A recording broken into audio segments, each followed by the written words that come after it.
confirmation on that because I question it. All right, boys and girls. So I'm working on a few projects here. And if you follow this channel, thank you. And if you don't, please hit that subscribe button.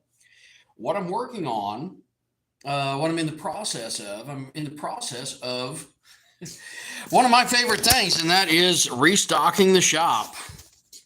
And if we come over here and look real quick, you see a lot of knives with poured pewter bolsters and pommels or butt caps,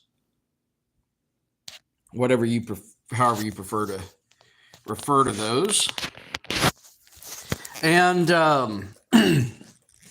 what I'm doing, I'm going through and I'm doing batches of different knives. Now, what I've done videos on prior would be the antler handle. Now, this is chalk white elk, and I've still got to clean this up some, but this is shaped and contoured to make a nice belt knife, hunting knife, just a nice utilitarian knife in general. Well, now what I'm doing is I'm using some exotic woods, which periodically I go through and I do different batches to keep things interesting and keep it changed up. And you see, these are very, very rough shaping. So when I was doing these particular pieces, I ended up with a lot of waste. Now, how did I end up with a lot of waste? Well, with the antler, there's a couple things. With the antler, I have a natural form that I'm creating a cup, a mold cup that I'm pouring into. And with these, it's a little different because I'm starting out with a more or less 1 inch square cross section block of wood, and these are around 3.25 inches long, depending upon how accurately I cut them, and I don't accurately cut them. So when I pour this and I try to get down to this, you can see that I would be wasting a lot of material, and I have. And I want to reclaim that, and trying to pick up dust or grinder shavings, if you will, is not real cost effective when it comes to time. So what I've decided to do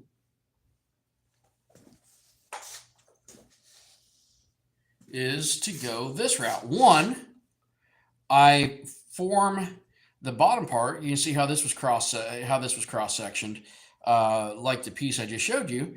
And now I'll grind this down, and I'll end up with there will be waste, of course, but there's going to be a lot less than going from that 1 inch square down to this oval cross section. Guys, how's it going?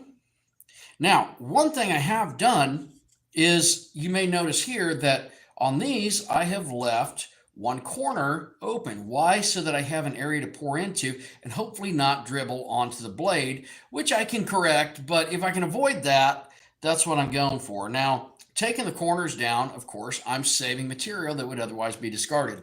And I can cut that off with a saw, but last time I did it, that's the reason I had 3 bloodwood and 1 elk antler knife preforms going, was because I ended up breaking one of the handles because I was trying to remove excess material and it didn't work. So, guys, if this is something that you're interested in, please check it out. And if not, you might be interested in it. Watch it anyway. Tell your friends, share it out. Be sure to subscribe. I'm going to start the forge, and we're going to pour some bolsters. All right. What the hell did I do with my glasses? Oh, there they are.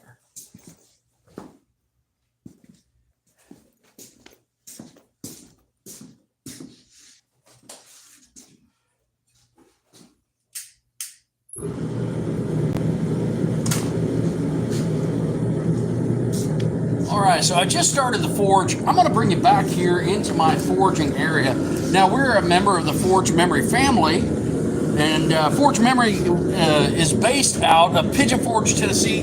Robbie Bowman's Forging Fire fan favorite, seasons 3 and 4, episodes 5. Myself and Cheyenne, we were both on Forging Fire. I was also on Master of Arms. We only ran 1 season of that, but I had a good time for what I got to contribute to that. So you've got episode 1. Now, what I have here, you can see I have some pewter that I melted. Now, these are lead ladles. Pewter and lead also, they melt at similar temperatures, rather low temperatures, if you will. And I'm just going to use my forge to heat that up. Now, if you've got a charcoal grill or you've got you have a propane torch, you can do the same thing. Realistically, you probably do this on a stovetop. I don't know if I'd recommend that or not, but I suppose you could. I think I got a piece of metal stuck in my hand. I do that a lot. It's from working with metal. So, what I'm going to do, I'm going to show you the non-OSHA approved method of doing this. So, take it with a grain of salt. This is for demonstration purposes. I'm not telling anybody to do it this way, and you'll understand why momentarily. Now, as I get my cluttered mess organized somewhat here, I want to go ahead and gather up some of my pewter ingots, and I can pour probably 4 pommels with one of these, plus have a little left over. So I don't think I have enough to do all of them, but I might have enough to do some. And then it's going to be time to order more pewter. Never-ending cycle. Okay. So my forge is coming up to temp. Now this is still solid. I'm going to grab a couple gloves because some PPE, some personal protective equipment, is going to be needed for this process.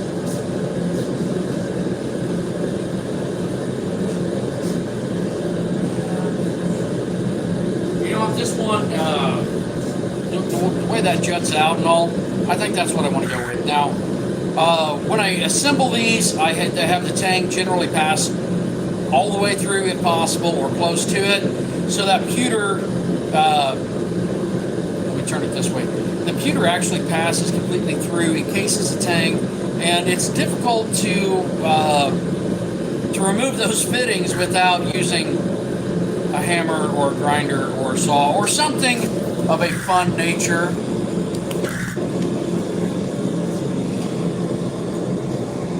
Now here you can see how this is nice and molten, and if your tape lets go, you're going to know it.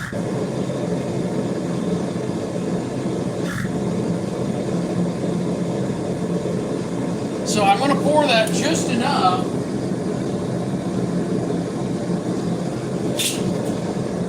to come up level on my blade. There's air pockets. Oh my. And this is where I grab my propane torch. That's probably not the safest thing what I just did. But I'm going to come in here and I'm going to heat that before it cools too much. And I'm going to let that auto level. And it's also going to allow any gas bubbles to no longer be bubbles. It's going to allow the gas to escape. So I'm just going to hold this and try to not jiggle it around too much as that solidifies. Now I've got 4 of these to do, and like I said, I generally do these in batches. And if I'm lucky, I might get a dozen or so of these done today, and then I can go through and start cleaning them up.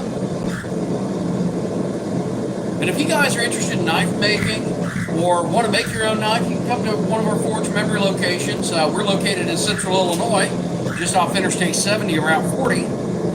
Well, now, and you can make your own knife. Now, you can see here, now this is solid. So let me grab something to pull this off with. Here's a file that Cheyenne left laying around, so I'm going to take this. And while this is hot, and that glue is not as sticky, I'm want to peel this off. Now, here we go. Check that out. I've got poured fittings. Now they don't look great now, but from what I showed you earlier, you can get an idea about what the route I'm going to go with this. And I've still got a sizable chunk of pewter that I can reclaim from this, so that can be used in another pour. Well, thank you, Jackson. So this is a technique we use a lot here at Forge Memory. And of course, I'm going to level this in the back. I'm not trying to give people a bird, but that's the figure I was pointing with there. And I'll clean this up, and I'll polish it up, and I'll oil it, and then I'll go through and I'll sharpen this up, put my name on it, and it'll get a sheath, and it'll go into the case, and it'll be available to go to a new home. So let me show you a couple more times how I do this, because I've got 3 more of these to do.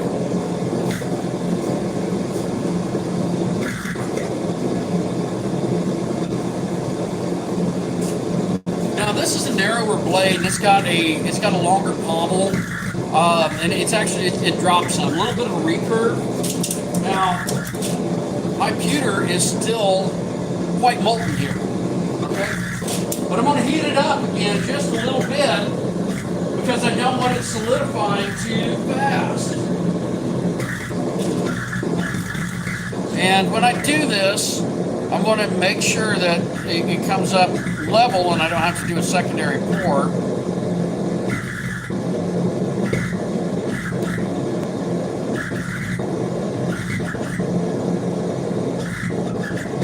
Alright. I think that worked okay. And I'm not seeing any bubbling right now, but because that blade's cooler, it did, some of that pewter did solidify and kind of looked a little wrinkled up there. So I'm just going to give it a quick flame wash, if you will. And then hold as still as I can while this sets up. Now, a lot of people would say, hey, you should have that in a vise. And I do have several vices around here. But like the one over here, this old post vise that I have, it doesn't set level. So it would be unlevel, and then that's more finishing. And to keep my costs down on these, I want to do as little finishing as possible. And majority of this, it will be machine finished, but it's going to be machine finished by hand, if that makes sense. So I'll be using my 2x72 grinder. And anyone here who's a knife maker would probably recognize your 2x72 as kind of a staple of your knife making shop. Okay, now this is frosted, so we're solid. Turn my pressure up just a little bit. I'm not running my forge real hot because, I really don't need to get above probably 465 max, depending upon what alloy I'm using here for the pewter. And as I pull this off, you can see how, there were a couple points that, it dripped down, and those will get ground off or whatever. Now, I do have just a little bit of kind of a dark straw color, which is okay because that's not enough to really affect my temper here. And you will see here that I poured it probably an 1/8 inch higher than what I really intended. But because that's reasonably level and looks good, I'm going to leave that. And when I finish this out, I'm going to have a nice, cool little recurve with a reasonable handle on it. And that's the reason I can get by using a 3 or 3.5 inch piece of handle material, is because I'm adding to that handle when I pour that pommel and bolster. Now, if I was putting a guard on here or a bolster that wasn't poured pewter, I'm obviously going to need a little longer section of handle material, but I do a lot of poured pewter pommels and butt caps. So there we go.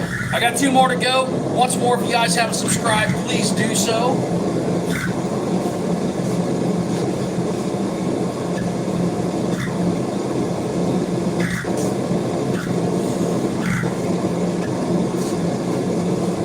This is a little wider blade, and it's going to be a little bit longer bolster. So I'm going to take, let's take this ingot of pewter, and I'm going to take, this is solidified anyway, that's set up, so I'm going to put that in there. We're going to put it in the forge, and that should be hopefully more than enough to do the last two of these. Now, while that's coming up to temperature, and by that I mean melting, you can look over here and you can see I have my propane torch. It's not near anything flammable, and this is, I don't know if you probably can't see it on camera, but that does have a flame on it, so I can just reach over, I can auto level, and I'm good to go. Now,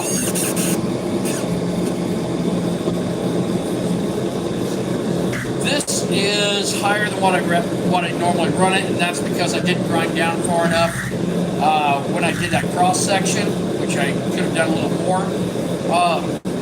And if I'd done that, I generally recommend run this slightly, I mean only a 1/16 or an 1/8 of an inch higher than what you need it. Let's say an 1/8 of an inch, just for good measure. And what that will do is that actually limits you on how much you can overpour as far as height. In this case, I've actually got to, I've got to watch this, I've got to gauge it. And what I'm doing is I'm looking down in there when I'm pouring, and when it comes up to the back, then I'm good. All right, look. Now this is probably overheated just a bit.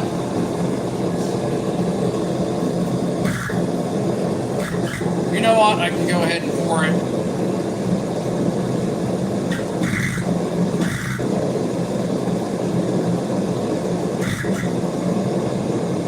And I'm feeling just a little bit of rumbling.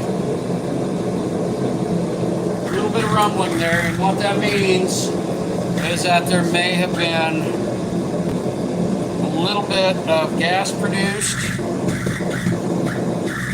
And my torches went out. So I'm going to turn that valve off. And because I'm doing auto leveling, I'm just going to, I'll have to get that here in a moment. Do a little bit of auto leveling. I'm going to tilt that so it's going to have a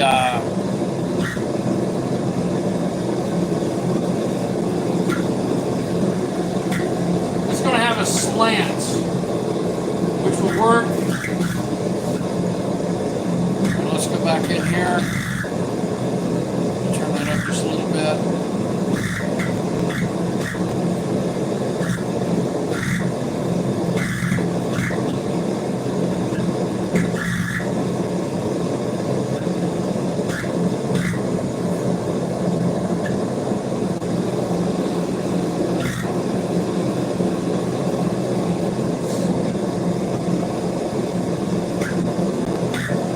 That's looking reasonable, so I'm just going to hold this for a minute. Q, how's it going? So I'm going to stand here and hold this because once more, liquid will auto level, and I've just poured molten pewter, so I'm letting that cool, and it looks like viscosity is increasing, which means that it's getting close to, and I'll use the term loosely, hardening up, because pewter is a soft metal.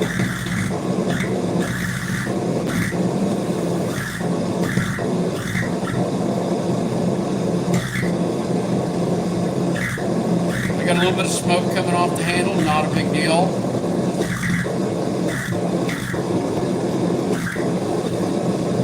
And to me it looks like it has probably mostly solidified. All right, now we're getting that frosting effect, and we're solid. We'll give it just a moment, because that was a pretty good size pour, and I want to make sure that when I take this off that it doesn't run all over me, and I've had that happen. There we are. All right, and once more, this is to minimize waste. I've taken off 3 sides, but I leave a little extra over here. I can grind that off, but I can reclaim quite a bit of that if I'm cautious. And then I can remelt that. Like this little area back here, I can use a saw or a blade, and I can cut that. And you see, I've got a little bit of a notch right there, which is what I was going for. There we go.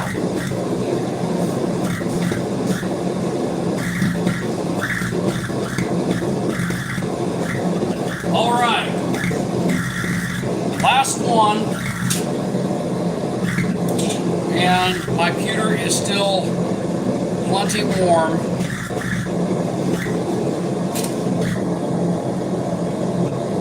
I'm actually going to get it closed because that's warmer than what I'm serving.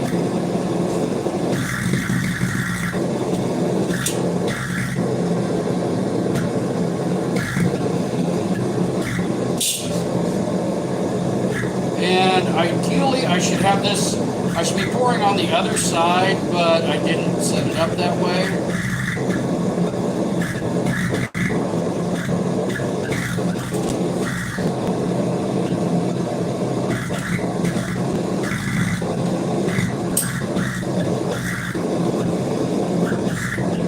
And I'm going to come in here, apply a little heat to auto level up by the blade.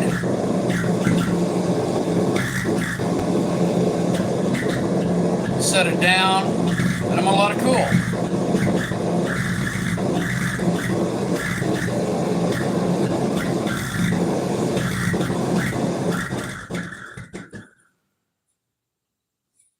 Once more, I'm not demonstrating the safest techniques for these, so do not use my technique. This is just to demonstrate the process. And majority of this is solidified at this point. So now what I will do is wait for it to frost, which we're pretty well there. The nice thing about a low melting point like that is it doesn't take long for it to cool unless you overheat it, and then of course you have to wait. All right, and here we go. Once more, using the heat to just go ahead and remove the tape, which has a pretty good adhesive on it. And now we can see, okay, so that one's going to be a little more of a trailing point. And I've got a little bit I can cut off and reclaim. So, guys, thanks for hanging with me. And if you haven't subscribed, please subscribe to the channel. And I'll catch you guys in just a few.